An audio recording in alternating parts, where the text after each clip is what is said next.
Well, let me just cut down to something that is probably on the minds of at least a few Americans. You know, there is great speculation as to whether the Republican majority in the House in this new term will wimp out like during the Paul Ryan and John Boehner era, or will they go in with the full understanding that the Democrats have changed the rules of engagement for the political battlefield? They really have. As the late British Prime Minister Margaret Thatcher famously said to President George Herbert Walker Bush, "Don't go all wobbly on me now, George." She really said that. I would say to the Republicans headed for a majority, albeit slim, don't go all wobbly on me now, Congress, because for the past 4 years, the Democrats have ruthlessly used and abused their majority status to twice outrageously impeach a sitting president, create phony politically charged committees as a political battering ram on the January 6, 2021 Capitol riot, ignore serious abuses of power by the Department of Justice and the FBI, whitewash national security and corruption issues regarding the Biden family, and knowingly issue false accusations of everything up to and including treason charges against Donald Trump and many people associated with him. The Democrats under Nancy Pelosi have used their majority position to squelch any serious questions of oversight, have destroyed any semblance of balance and fairness in the investigations conducted, and spent millions upon millions of your taxpayer dollars to conduct nothing less than a vicious, unfounded witch hunt against Donald Trump, his family, his staff, and even his voters, the enemies of democracy. Well, there are already calls, even from some maybe well-meaning Republicans, to enter the majority by just making nice with the very Democrats who label Trump voters as the enemies of democracy. Folks, that's the equivalent of playing football by getting the ball from the other team on downs, and then instead of running the ball toward the goal line, just simply take a knee and let the clock run.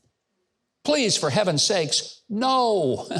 Look, I often say that politics is not for the weak of heart, and it's not for those who can't stand to see their own blood. It is a full contact sport. It is played without pads.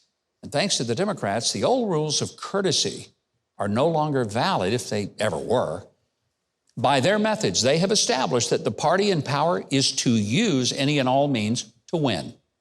I want to be very clear. I am not advocating that Republicans play dirty, cheat, or lie. Not at all. But I am most certainly suggesting, no, demanding, in fact, that we don't forfeit our turn at bat and just stay on defense. We need to come out of the dugout with bats in our hands, go to the batter's box and swing for the fences.